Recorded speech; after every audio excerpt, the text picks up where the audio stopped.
Ժողովուրդ ջան, շատ հուզված եմ, Սարան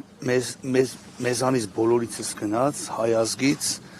կարելի ասել հայազգի ամենատաղանդավոր սիրված դերասանուհիներից, արտիստներից, մենք շատ մտերիմ ենք եղել Զարայի հետ, այս երկու օրվա մեջ ես հուշերով դաժե յութուբով նայեցի իմ ու Զարայի տաքսի բաթլը, ինչ եմ ուզում ասեմ, առաջերտին Զարայի ընտանիքին եմ համբերություն մաղթում, մեր ժողովրդին մեծ կորուստ ունենք ու այսքան կամերաների առջև ես ինձ մի փոքր մեղավոր եմ զգում, մոտ 6 ամիս առաջ զանգեց ինձ,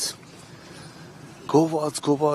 Կամու ջան, Սեդատ, աղջիկը դետ ինչ հրաշքայքում, ասի Զարա ջան, խոսք եմ տալիս կամ քեզ տեսնեմ ու չեմ գնացել, որի համար ներողություն եմ խնդրում իմ շատ սիրելի Զարային, ու որ դեպքը իմացա առաջինը զանգեցի մեր Կարենին, երկուսի, գիտեմ, որ Կարենը շատ մտերիմ էր, ասի Կարեն, եփա պանի խիդան թաղումը, ես անձամբ ուզում եմ, որ Զարայի թաղման օրը ես նվագեմ, բայց ստեղ էլ չեմ կարողանում, որտեղ առավոտյան 6-ին հանրապետությունից ես պետք է մեկնեմ, ինչ եմ ասում, չգիտեմ ինչ ասեմ, ժողովուրդ ջան,